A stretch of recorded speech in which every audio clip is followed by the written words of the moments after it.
Today we're talking about the origins of the biblical tradition and monotheism in the West, so some of the oldest forms of religion in the Middle East, panning out and talking about ancient civilizations generally, just to situate ourselves.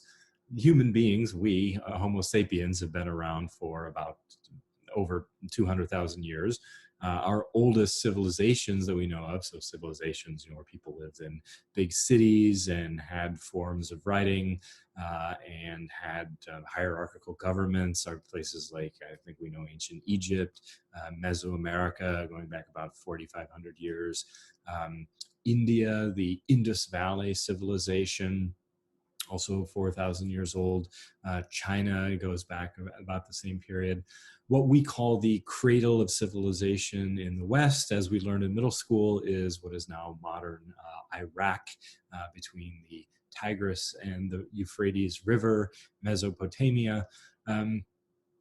This is where we have our very earliest writing in the world, what's known as cuneiform, the ideographic writing of the ancient Sumerians, some of our oldest mathematics. So the Sumerians and the Babylonians worked not by units of 10, but by units of 6.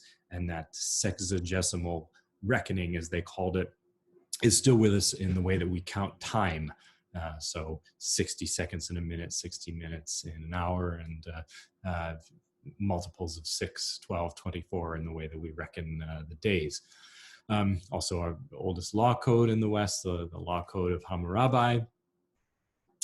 It's important just to talk very briefly about the polytheistic religious system of ancient Mesopotamia, because it becomes relevant again when we're going to talk about Islam. Because basically this kind of totemistic polytheism, where every family has its own god or goddess, and they literally carry around the icon of the god with them wherever they go, that remains the kind of religion in the Middle East until Muhammad's day. And it's this polytheism that he does away with and replaces with Islam. So this is the kind of religion in the Middle East that's there prior to Judaism, that's all over the place and remains there until the 7th century. So this is just a system in which every family has its own patron deity. So this could be a god of anything from the elements like earth, fire, wind, and water. There was a god of irrigation, a goddess of beer, Ninkasi, all sorts of things. So every family has one, and the financial fortunes of the families were believed to be dependent on how powerful, how efficacious their totem deity was.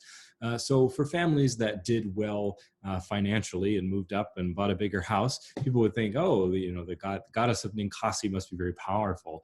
The goddess of the Ninkasi of the Henry family must be very powerful. So we should, let's start worshiping her. Like, she's done well for the Henrys. Let's start worshiping her, right? And in this way, you can actually chart the popularity of different gods and goddesses in the archaeological record as you see more representations of them, as you find more statuaries of them. And you could even get to the point where a god or a goddess became, if a family got all the way up to being the head family, the family in charge of a city or a small province, a city-state, their family deity would be no longer just kept in someone's house, but it would have a temple built to it within the city and become the patron god or goddess of the city, right? So this is the way that gods could sort of graduate from family status to city-state status and become the most powerful gods. It is these gods that were the most worshipped and celebrated gods that come out of this very early era of antiquity that the God of the Bible is competing against. So in the commandment of not putting false gods before you, these are the false gods. these gods, these very ancient gods from ancient Sumer, Babylonia, Akkadian, are those gods, right? So the God of the Old Testament is one competitor among them. within the Middle East, essentially. So they're still there. They're even, some of them are even named in the Old Testament. Scholars have noted that worldwide, as a form of religion, monotheism is relatively rare. Most religious systems, when we look at all the cultures historically all throughout the world, tend to be polytheistic. So many gods as opposed to one God. Where monotheistic religions do occur, tend to be disproportionately in desert environments, actually. And the hypothesis among some is that rainforests and lush tropical places are very full of life. And right, so there's animals and bugs and trees everywhere. And it might be very natural for us to associate the idea of there being the spirit of the tree or the spirit of this animal. Life is, abundant and prolific when we live in a verdant tropical place, and it's natural to think, okay, well, there can be the spirit of life anywhere residing in a rock or a tree, whereas deserts teach harsh and singular things. There's not a lot of life, right? There's just the sky above and the desert plain stretching out around you, which may lend itself to the idea of a singular God, just one God watching over us, right? One God who rules this entire land. This is a environmentalist perspective on the origins of religions. Prior to the monotheism of the Bible, Judaism, and eventually Christianity, there was one form of monotheistic religion in the Middle East, so contemporary with these other polytheistic forms of religion that I just described. This is known as Zoroastrianism. So if it comes up in pub trivia, what is the oldest monotheistic religion? Zoroastrianism is the answer. That's the answer that you should give. There are still a few million Zoroastrians in the world today, not very many. It was for many centuries a major religion in Persia, what's now Iran. That there are only a few million Zoroastrians alive today. They were known as the Magoi in Greek, and this is actually the name for the three wise men who come to Bethlehem to see the infant Jesus in the Bible. So they're in Greek, they are the Magoi, which is where we get our English word magic, actually. This was the Greek word for the Zoroastrians. So Magoi is plural, Magi is singular, the gift of the Magi. That's where that word comes from. Famous Zoroastrians today: Freddie Mercury, lead singer of Queen. His family was Parsi or Persian. So one famous Zoroastrian today.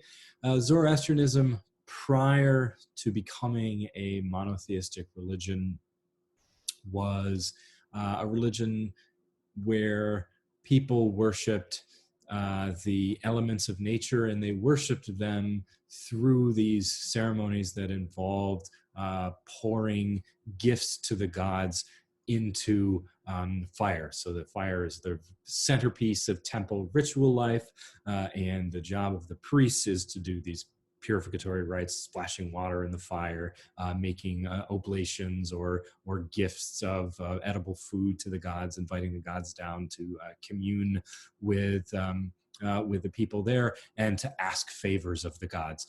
And the whole process of doing this in a regular way and having a priest whose full-time job it was to tend the fire was to keep the natural world functioning in an orderly way. So it was believed that these rituals were necessary for the sun to rise every morning, and for the seasons to come on time, and for the rains to come and irrigate the crops and so forth.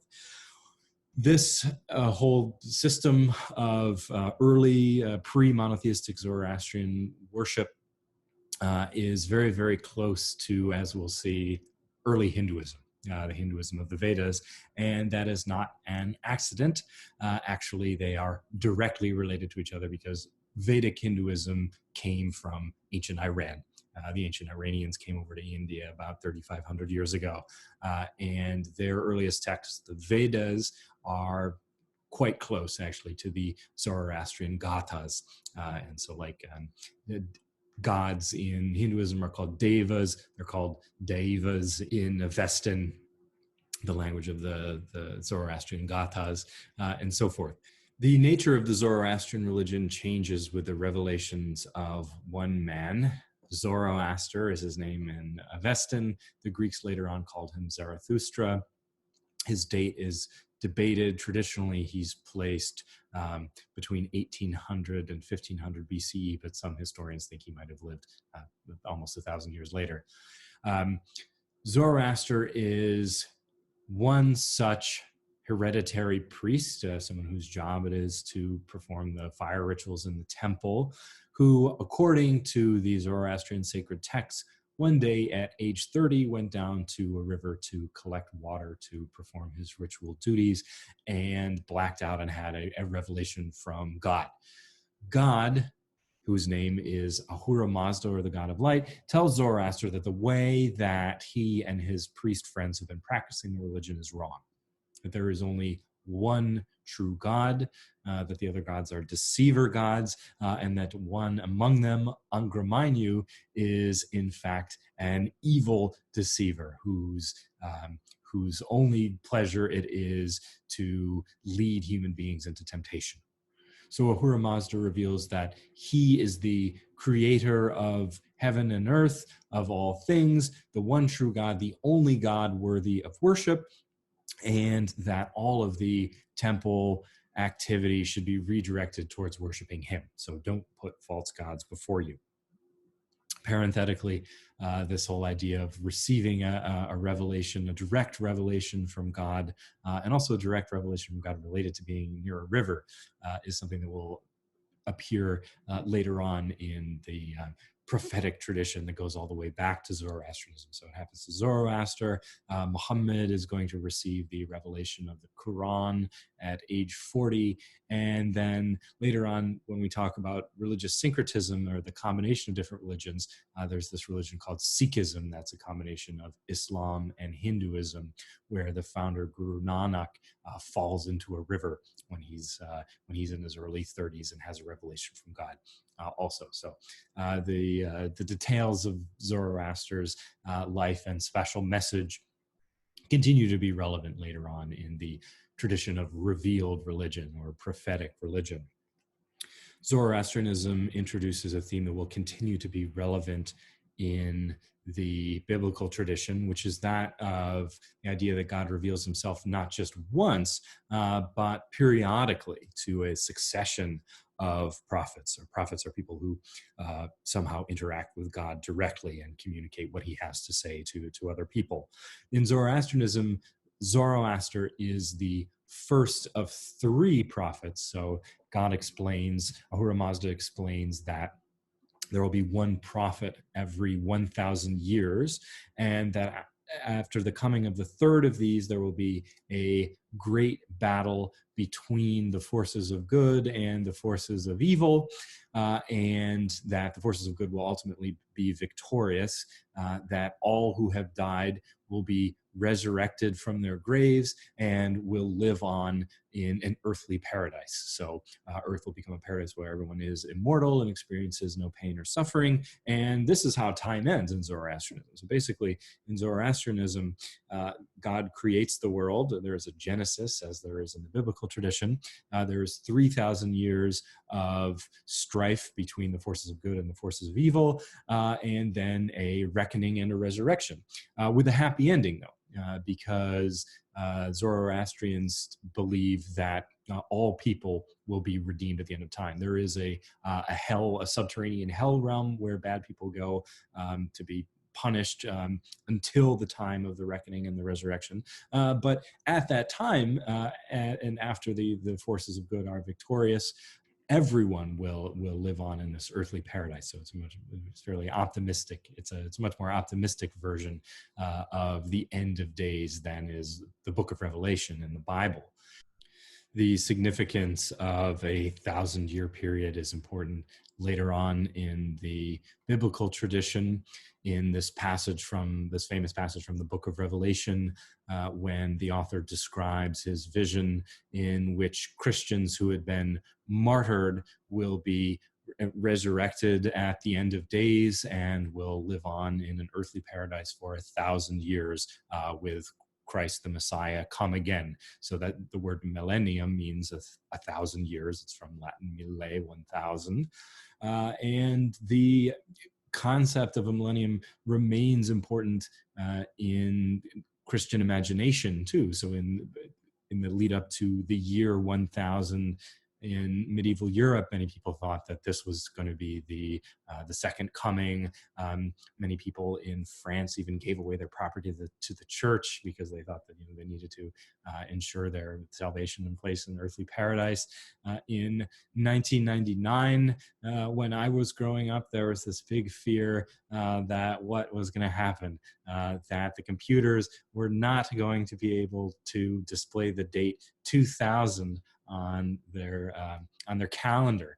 So people thought that there was this thing called the year 2000 bug, the Y2K bug, and that all computers were going to fail at midnight, December 31st, 1999. There was going to be a complete digital meltdown, and that this was going to be the end of days. So this is kind of obviously that never happened, right? But in people's imagination, this whole thing of like 1,000 years is still a very significant period. And this, the origins of this in our own religious imagination go all the way back to Zoroastrianism, to this whole idea of a millennium in Zoroastrianism. The specific meaning is that there is one prophet every 1,000 years. Of course, there's also the theme of the resurrection of the dead, which originates in Zoroastrianism and carries on in the later biblical traditions. One thing that people often forget is that the resurrection of the dead literally meant, for most people of the ancient Middle East, the reassembly and refleshing, the regeneration, it was called, of dead bodies, which accounts for the preference of burial over cremation in monotheistic religious traditions. In Islam, for instance, it's believed that you need your coccyx, your tailbone, to be resurrected, because this is the place in the body from which the regeneration begins at the end of days. So Muslims believe at the end of time and the resurrection of the dead also, and it's thought that your tailbone still needs to be around. So this is why Muslims bury and don't cremate. So the idea of the resurrection, which is of course so central to all of Christian theology, comes out of an idea of the regeneration of the dead, that it was really very, very literal. In Zoroastrianism, we also get an idea which is so central to the biblical tradition. This is a representation of the whole of history as a dramatic struggle between good and evil. The way this is presented in Zoroastrianism is as a literal struggle between the followers of Ahura Mazda and the followers of the evil tempter demon Angra Mainyu, who will have a deciding battle at the end of days, a concept of the apocalypse that is repeated in the book of Revelation and also in the Quran. It's a conception of history as a struggle between the forces of good and evil that we can read either literally or also metaphorically. Metaphorically as an internal struggle between our competing impulses of righteousness and sinfulness, or the better and the worse angels of our nature, as Abraham Lincoln might say. And finally, Zoroastrianism introduces the concept of an immortal personal soul, the idea that the vehicle of our consciousness is something that is immaterial, something that is going to survive on after the death of the body, something which can be punished in hell, and something which will be reunited with our physical body at Judgment Day.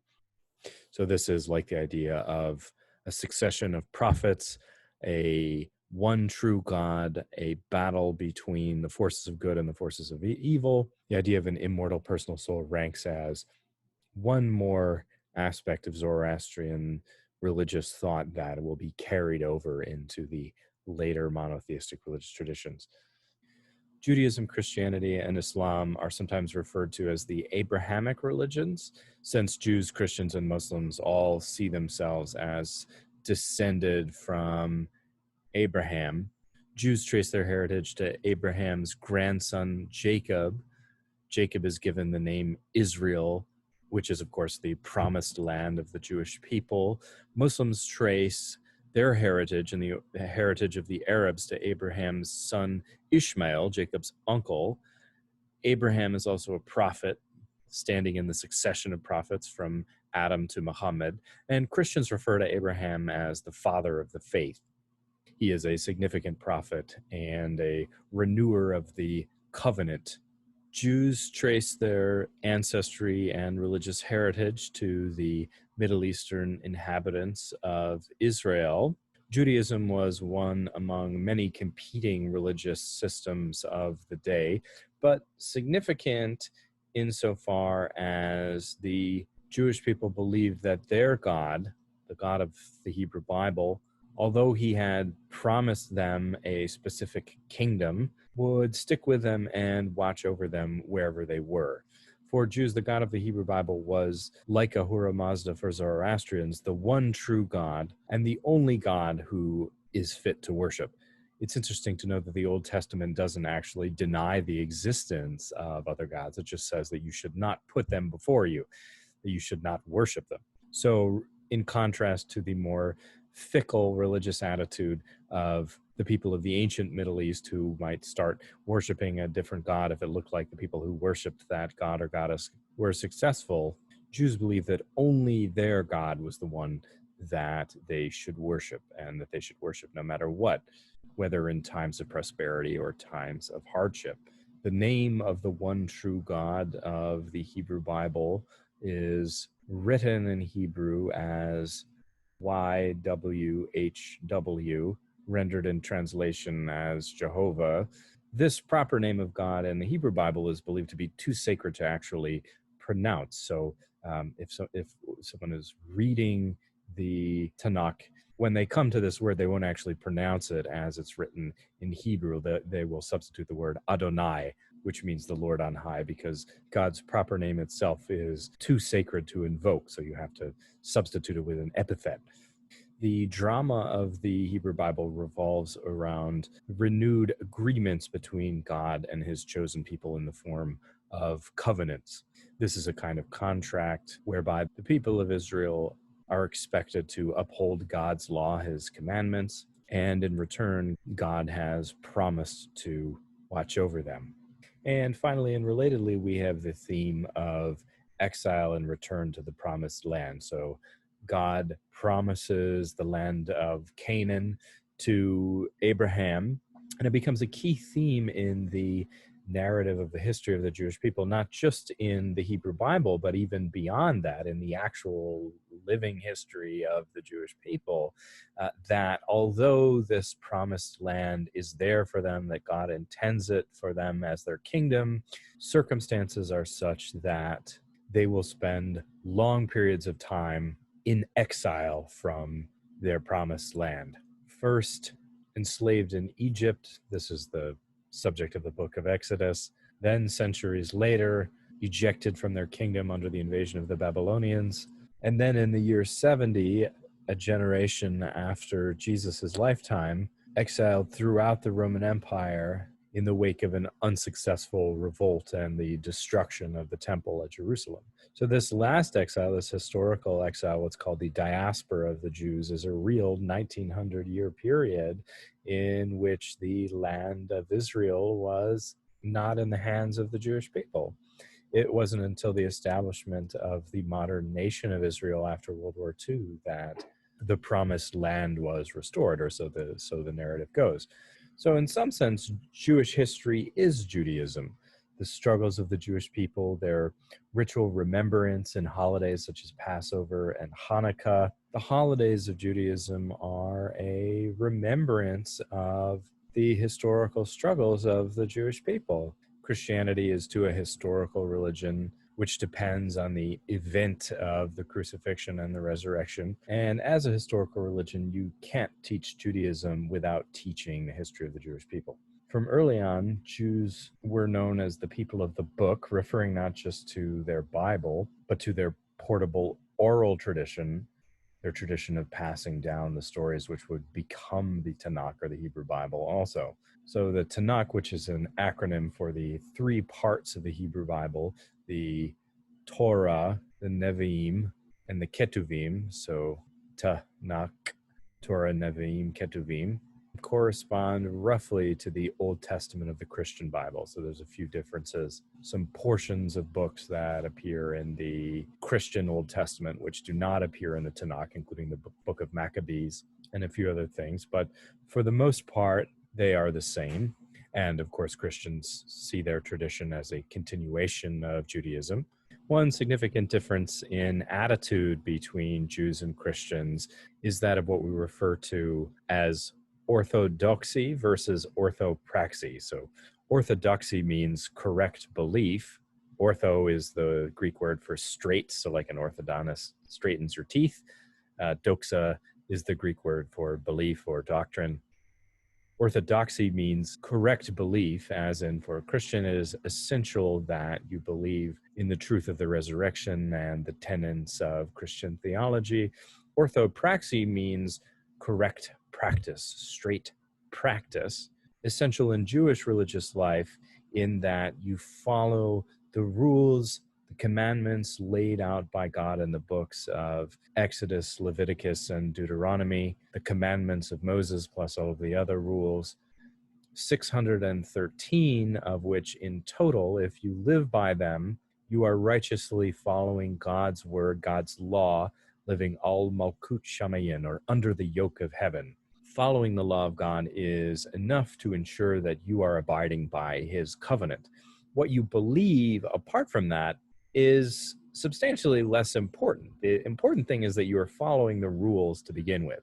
So there is in the Jewish commentarial tradition intense debate between rabbis about the meaning of certain passages, about whether or not we should take the events of Genesis literally or treat them allegorically.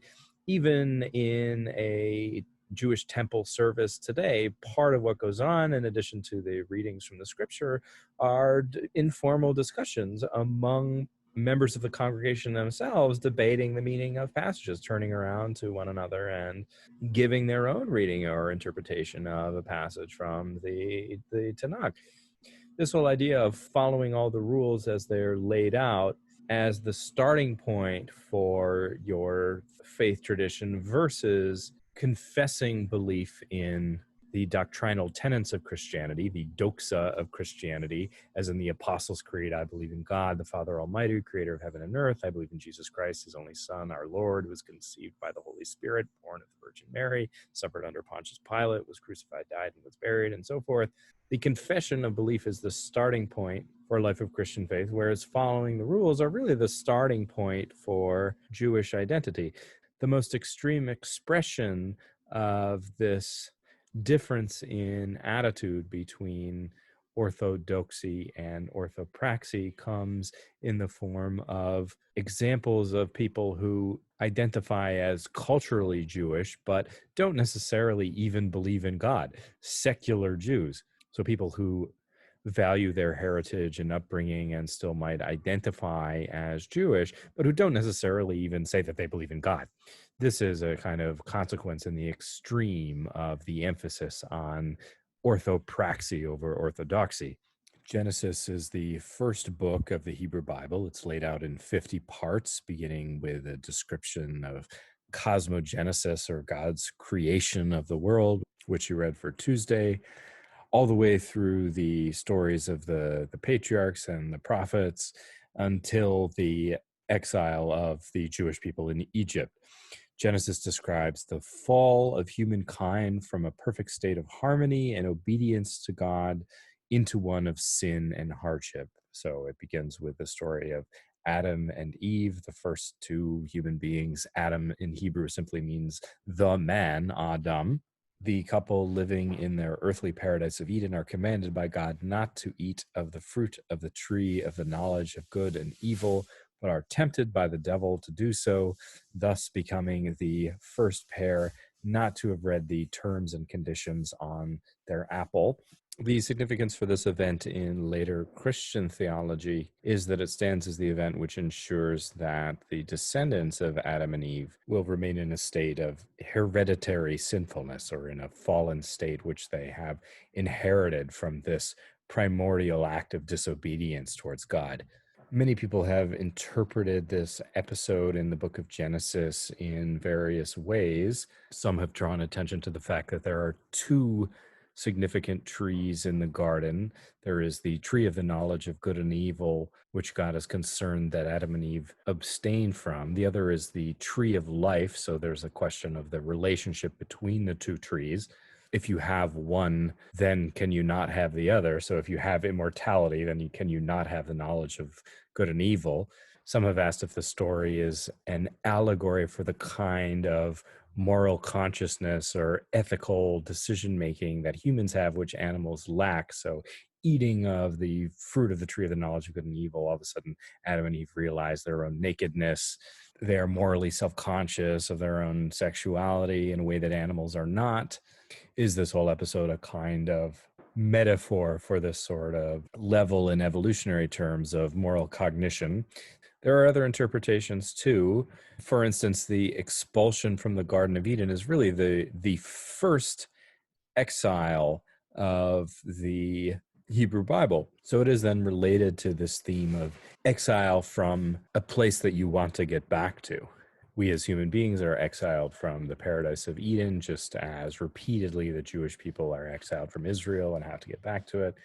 And the Adam and Eve episode is also the first of a series of human acts of disobedience towards God in which human beings are trying to become more like God. This is a major theme of the Hebrew Bible, human beings getting above their station and trying to acquire the powers of God, which they don't have and don't deserve.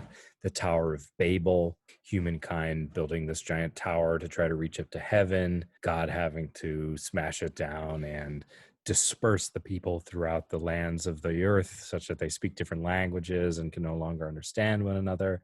Adam and Eve try to become like God, knowing what he knows, tasting the fruit of the tree of knowledge, just as later people in the Hebrew Bible will test God in an attempt to become more like him. Following Adam and Eve's expulsion from the Garden of Eden are the 10 patriarchs that span their descendants all the way to Noah. If you add up their ages, it's equivalent to some 1,600 years after the time of Adam and Eve. It's explained that the earliest people lived much longer than we do now. Noah himself lives to be 500 years old. Noah is 9 generations descended from Adam and Eve. His lifetime is given in chapter 6 of the book of Genesis, in which it's explained that humans had grown abundant. So there were many people all throughout the earth. They not only lived longer, but they were much taller. They were giants in stature, but they had also by this time become wicked and disrespectful of God. God decides that the fitting way to deal with the immorality of the people of Noah's day is to flood the earth, killing all but Noah and his family, ordering Noah to take 2 of every kind of animal onto his giant ark. So he tells Noah to build a giant boat and take a male and female of every species of animal up with it so that they can survive the flood.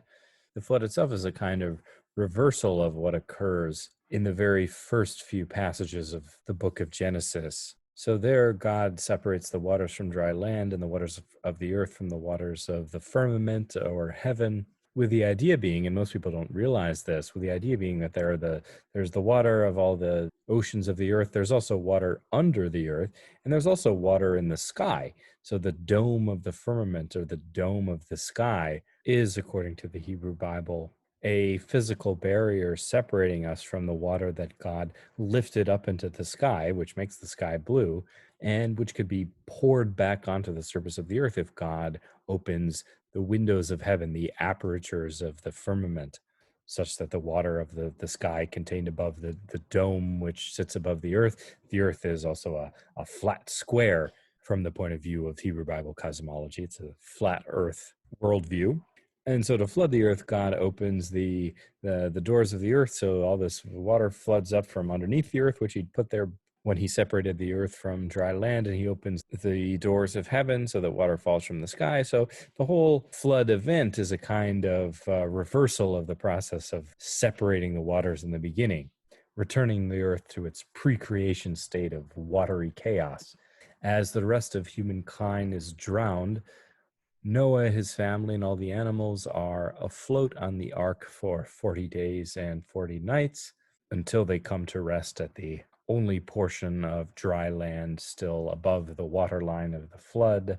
Some people think that this is Mount Ararat in Turkey, modern Turkey, at which point the rains cease, the flood recedes, and Noah makes a pact or covenant. This is the first covenant of the Hebrew Bible with God, in which Noah pledges his obedience, and God promises to never again flood the earth, giving Noah and humankind charge over the animals, granting that they could be eaten under the condition that their blood is removed first. So this is one component of kosher ritual diet. Before Noah, the implication is that all humans had been vegetarians. The first covenant between God and Noah then involves a promise of human stewardship over nature. While we are allowed to eat animals, part of our obligation is to ensure the health and vitality of the natural world, animals in their natural environment. Noah is said to have had 3 sons, Shem, Ham, and Japheth. Noah's family were the only ones to survive the flood, so it is from these 3 sons that all of subsequent humankind descends. The descendants of Japheth will go on to populate the area north of Israel. The sons of Shem are the ancestors of the people of the Arabian Peninsula and Middle East. This is where the word Semitic comes from. And both Arabic and Hebrew are Semitic languages. So the fact that they call themselves Semitic languages is in reference to this story. And the sons of Ham, according to Genesis, go on to populate the continent of Africa. This becomes relevant again in later American biblical debates about slavery and the status in the eyes of God of the different descendants of the sons of Noah. 10 generations descended from Noah is Abraham, who secures the second covenant of the Hebrew Bible, known as the Covenant of the Pieces. Abraham is concerned that he doesn't have any children, at which point God commands Abraham to prepare an animal sacrifice, telling him that he would not only have a son, but that his descendants would be as numerous as the stars in the sky. So Abraham is going to have a great number of descendants in the future. God also promises that a vast area of land, actually an area of land much larger than modern Israel, the land of Canaan, would be the land reserved for Abraham's heirs in the future.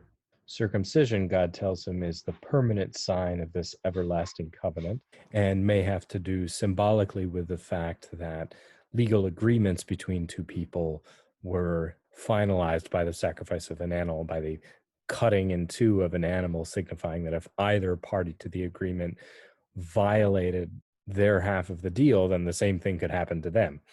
And in Hebrew, the verb meaning to seal or sign a covenant is the same verb meaning to cut. Abraham later travels with his sons and grandsons across the Fertile Crescent to Israel, where his family is unable to stay for that long. God also foretold to Abraham that before the promised land could be secured, his descendants would have to spend 400 years as strangers in a strange land. As it happened, there was a famine in Israel, forcing the grandsons of Abraham to travel to Egypt, where Joseph, the great-grandson of Abraham, having gone there independently, had impressed the Pharaoh, the ruler of Egypt, so much that he was appointed to a very high office, the viceroy of Egypt. The prosperity of the descendants of Abraham, the Jews in Egypt, eventually became such that the Pharaoh saw them as a threat and stripped them of their wealth and status, made them slaves, forcing them into hard labor on various royal construction projects, building the pyramids and so forth.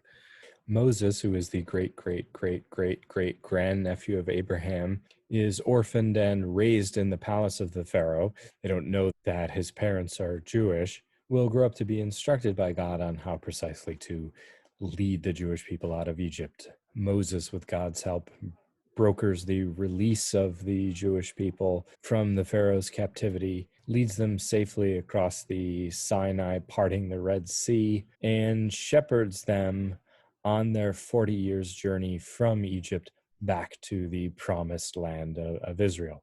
It's at the beginning of this journey that God gives his first set of commandments to Moses at Mount Sinai. Moses builds an altar at the base of the mountain, and he sees God up at the summit, goes up to collect the commandments. How many were there again? All pay heed. The Lord Jehovah has given unto you these 10 commandments. 10 commandments. These are them. There's actually 13. They're just counted differently. So in the Christian Bible, the last three on the list are combined and the first three are separate. And in the Hebrew Bible, the first three on the list are combined and the last three are separate. It's the same list. They're just the way they're ordered is different. Moses was actually up on the mountain for 40 days and 40 nights, after which time the people of Israel assumed that he was dead and began carrying on in his absence. So what are they doing by the time he actually gets down to the bottom? Well, they are breaking the very first of the 10 commandments. They have constructed a golden calf, which they are jubilantly worshiping. So immediately by the time he gets down to the mountain, they have put a false god before them. Moses is actually so angry that he smashes the stone commandments that God has given to him on the ground, and he has to go back up the mountain to ask God for another set. He's so mad to see that everyone is doing this. And from the historian's point of view, the fact that the people of Israel immediately revert to worshiping the idol of an animal, a kind of nature worship, is significant because it could well reflect the kinds of competing worship that were co-present with Judaism in the first millennium BCE, and which the Hebrew Bible is at pains to discourage its followers from practicing. We also have references in Exodus and the book of Judges to Asherah poles, or these trees that were carved into the shape of a goddess named Asherah. God has to order a judge named Gideon to cut down these trees, which are idols to this goddess of nature. Based on a reference in the Book of Kings, one scholar has suggested that Asherah may have even been, prior to the canonization of the Hebrew Bible, the wife of God himself, forcing the later compilers of the Jewish Bible to intentionally distance Asherah from God and his temple at Jerusalem. During the 40 years of wandering through the desert, the Jewish people store the 10 commandments in the Ark of the Covenant. So those of you who have seen the first Indiana Jones movie know what that is. It's this big chest that's carried along by two people and set up in a portable temple where the prayers and sacrifices to God take place. The portable temple is known as the tabernacle. It's not until the Jewish people arrive at the promised land and conquer it over the course of 300 years of warfare, establish it again as their kingdom, that a permanent temple to God is built at Jerusalem. The temple built by King Solomon, which there becomes the permanent center of religious and ritual life for all of Israel. Ritual life did involve the sacrifice of animals, as well as the annual tradition on Yom Kippur, the Day of Atonement, of whispering the sins, the collective sins of the kingdom of Israel into the ear of a goat and setting it free to wander in the desert. So symbolically carrying off the sins of the Jewish people once a year. This is the origin of the word scapegoat, actually. It comes from this Yom Kippur practice described in the Bible. As we'll discuss next week, Christianity borrows and transforms a great deal from Jewish temple ritual, including the whole idea of sacrificing an animal as a means of atonement. Jesus is, of course, the Agnus Dei, or the Lamb of God, God's Son, who sacrifices himself in atonement for the collective sins of all humanity. So much of early Christian theology can only be understood through the pre-existing logic of Jewish ritual and temple life, Jewish temple ritual and practices of sacrifice as a means of atonement. From the 4th to the 2nd century BCE, Israel was absorbed by the Greek Seleucid Empire, resulting in the Hellenization or Greekification of much of Israel, certainly much of Jerusalem, the capital city. Hellenization was a phenomenon that many Jews were wary of, since it meant that some Jews, in trying to make themselves more Greek, were straying from the laws of Moses. So Jews who wanted to participate in the athletic games of the gymnasiums, there was a big gymnasium in Jerusalem where people would compete in wrestling and other Olympic sports. This involved as an invocation at the game, so like equivalent to singing the national anthem at a basketball game or a football game in the US today, you would do these ceremonial prayers to the gods of the Greek pantheon. So this is, of course, idolatry from the point of view of the Ten Commandments. Greek sports were performed naked. All the contestants were naked. And to make themselves look more Greek, some Jews underwent a kind of plastic surgery called an epispasm, which was an attempt to make it look like they weren't circumcised, to reverse the process of circumcision. So this is one of the key tenets of Abraham's covenant with God, is that all of his descendants are going to be circumcised. So they're trying to undo this very fundamental procedure of the covenant. All of this came to a head between 167 and 160 BCE in what's known as the Maccabean Revolt, or the ejection of the Greeks from Israel. The rededication of the Temple of Jerusalem after this event is celebrated as Hanukkah. The temple had been desecrated with people worshiping Greek gods and sacrificing unclean animals like pigs. It had to be scrubbed and cleaned and rededicated to God. The legend being that there was only enough oil in the jug to light the lamp or the menorah of the temple for one day, but miraculously it lasted for 8 days, a miracle of God indicating the successful cleansing and rededication of the temple, commemorated annually as the holiday of Hanukkah.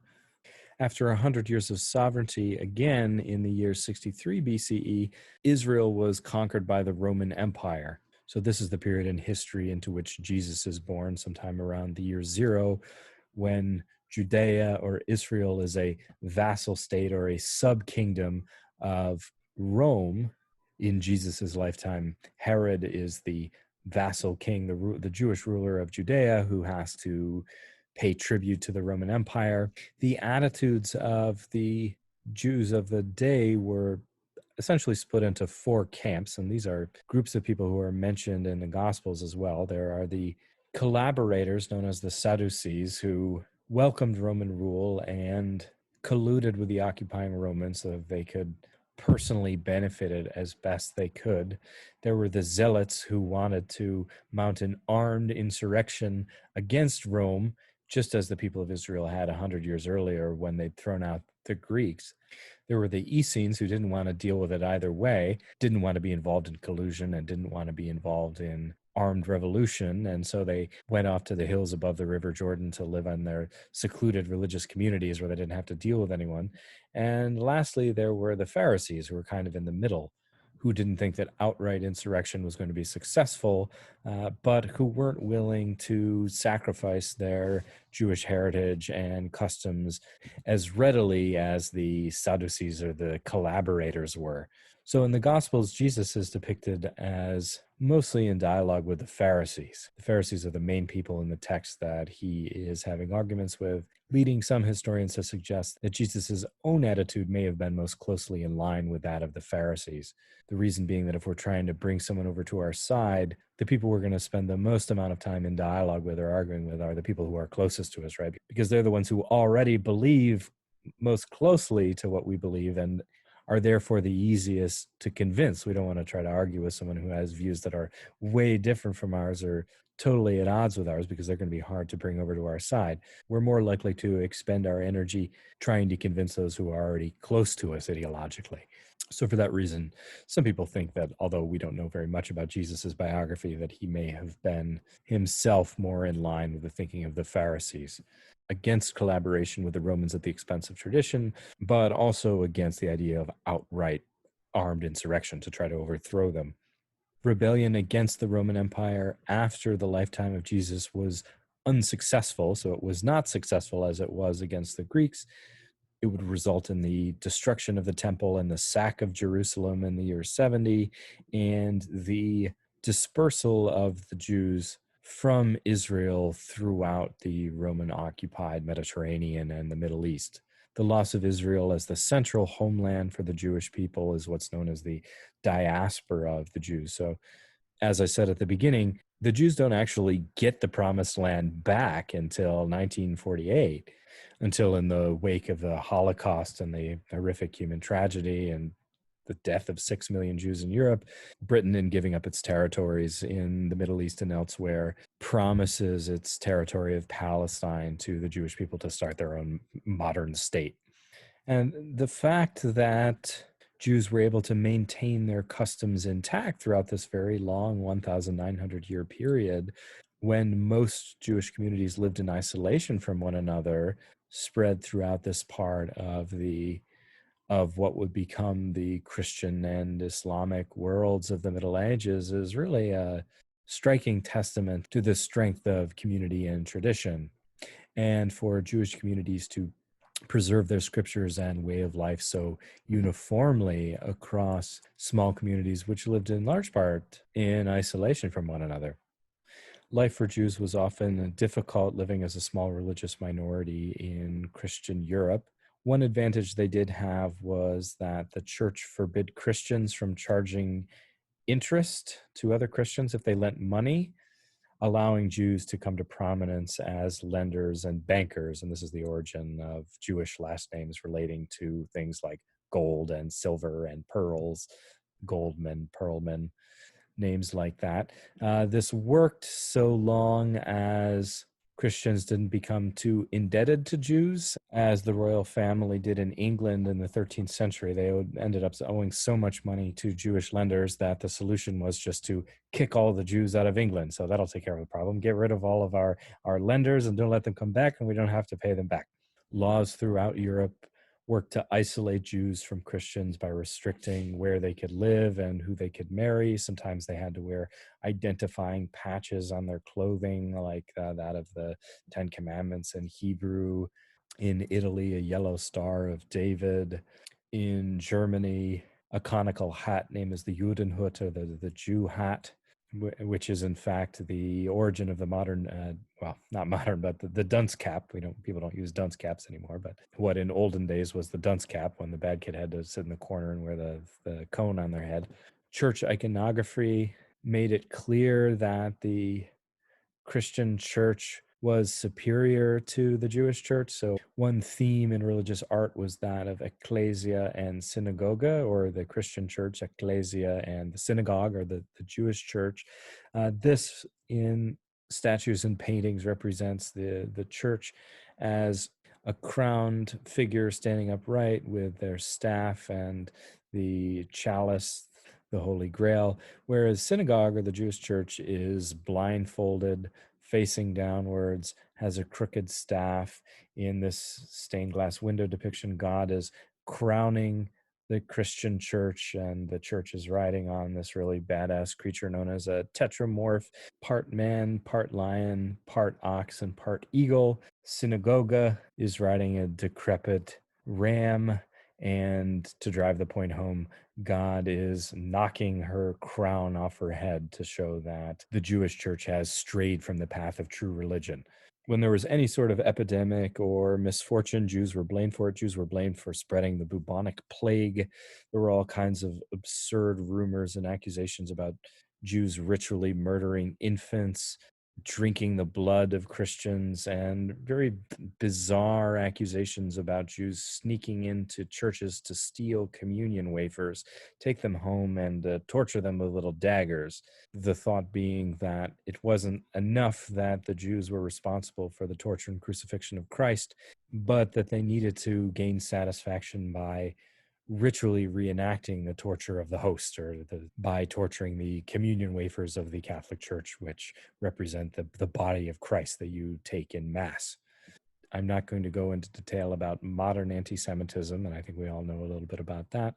But I think you can understand the motivation for the desire to establish an independent Jewish homeland, a movement which gained steam in the late 19th, early 20th century, with some even suggesting that a homeland for the Jews didn't have to be Israel. Maybe it could be somewhere else in the world, even South America or somewhere.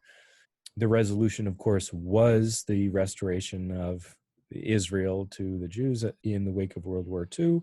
Unfortunately, largely the result of the unthinkable human tragedy of the Holocaust, but in effect bringing a final conclusive chapter to a narrative of exile and return that is fundamental to Jewish self-understanding and to the history of the Jewish people.